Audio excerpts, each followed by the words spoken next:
You know, I wanted to come on and speak about something from the November Pixel feature drop. I know a lot of Pixel 10 owners, people who didn't go for the Pixel 9 for whatever reason, but actually went out and bought a Pixel 10 as an upgrade from their Pixel 6 or Pixel 7, you know, the upgrade cycle that humans might have. And the one thing that I noticed that always made me laugh, and all the things that we've talked about, and all the articles I've done, and all the pushback I've gotten on my defense of the Pixel 10 series and also Google's strategy over the last several years, I didn't hear from any of those people using their Pixels about tensor problems. I didn't hear about gaming problems. I didn't hear once about a benchmark on the Tensor G5. But let me tell you something, what I did hear. When that Pixel feature drop happened, I almost heard to a person about Quick Share.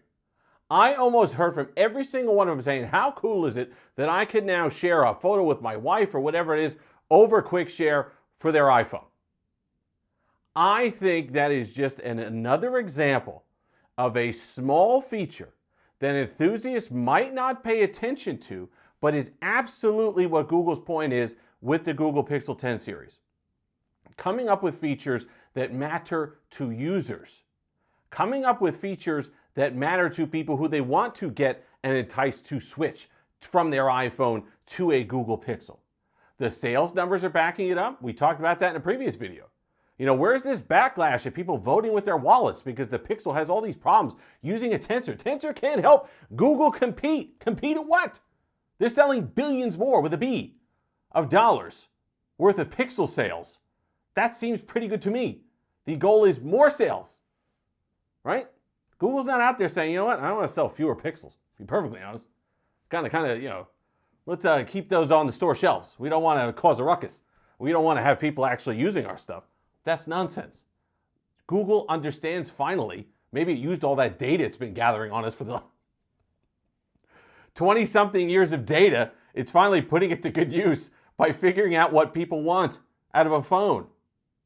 And I got to tell you, it made me laugh because I'm testing Quick Share back and forth between my Pixel 10 Pro XL, or Pixel 10 Pro XL, and my iPhone 17 Pro Max. They got a lot of Pro. The Pro is the Venn diagram on the thing. That's the overlap is the Pro there. It works better between my iPhone 17 and my Pixel 10 than it does between my iPhone and my MacBook Air sometimes. I got it. Listen, credit where credit is due. It's a fantastic feature. And it's a small kind of throwaway thing to most people. You know, Reddit's not going to go nuts over something like this. But this is the stuff that moves the needle. This is the stuff that got people talking. This is the stuff that users actually, because their wives have iPhones, or their husbands have iPhones, or their coworkers have iPhones, they've got their Pixel. They could kind of go and do that Quick Share, and away they go. And that, to me, is another example of Google doing the right thing. I like the Pixel 10. Not perfect. Heavy device, which is something that a lot of people have mentioned. Totally true. You know, you pick up a Samsung, I'm comparing the Pixel 10 Pro versus the Galaxy S25 Plus for Android Police. That's coming out later this week. Boy, well, that's a difference. The Galaxy S25 Plus is really nice. I think it's the sweet spot in Samsung's lineup. It's thin, it's light, it's powerful. You know, you're not really seeing a lot of that on the Pixel side. But again, maybe that's something, because if you pull up the iPhone 17 Pro Max, it's a bit of on the thicker side. It's more kind of an industrial design. Maybe Google has that info that people don't care. And it doesn't seem to be hurting sales, so that's an us thing. You know, we have to really work hard. I have to do it, okay? I'm somebody who does it, and I still have to work at it, because it's really easy to get worked up about some of these things in the spec sheet, or some of these things performance-wise, or some of these things like the thinness of a device, and it's 7.5 millimeters versus 7.2 millimeters, and the milliamp hours on the batteries. It's easy to get worked up about this stuff. And trust me, I got a lot of column inches to fill a week. So any sort of fuel for that, I'm going to jump at, and I don't even do it because it's not worth it. You really have to understand that the people using these devices are not people who are watching my channel. Unfortunately, they should. Bring them in. Anybody got a friend? Listen, but they're not. There are people going into their carrier store and saying whatever, and then they come up to me at bowling, hey, I got a Pixel. Oh, cool, I like it. It's a Pixel 10 Pro. I got whatever. I love the Moonstone. That's what you're seeing. That's what you get with a lot of these devices. And it's finally nice to see a company understand that. Apple used to understand that. Now you're seeing a lot of discord at Apple. I don't know what's going on there, but you're seeing possible defections and maybe this one's not happy and Tim Cook, you hear rumors about that. Everybody jumping ship. Interesting. But Apple's been off course for a while.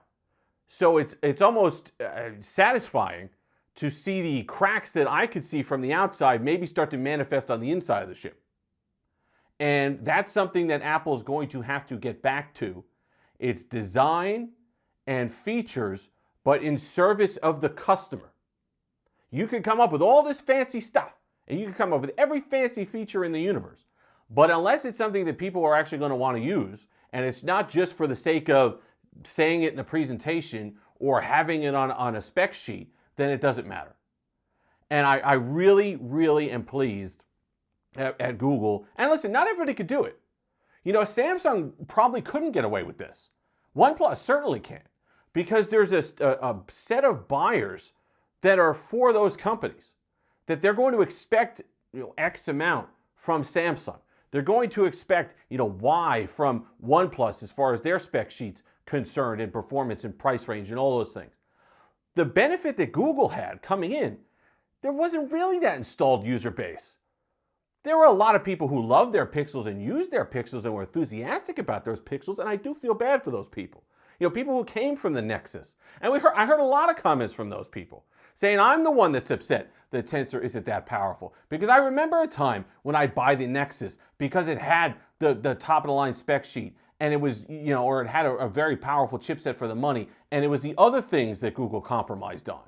But I had a stock Android experience, I had a powerful chipset, and I went to work.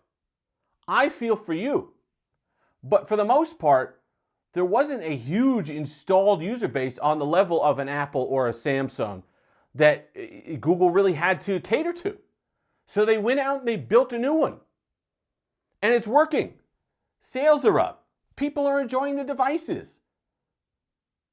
It's a different mindset that you have to have with Pixel.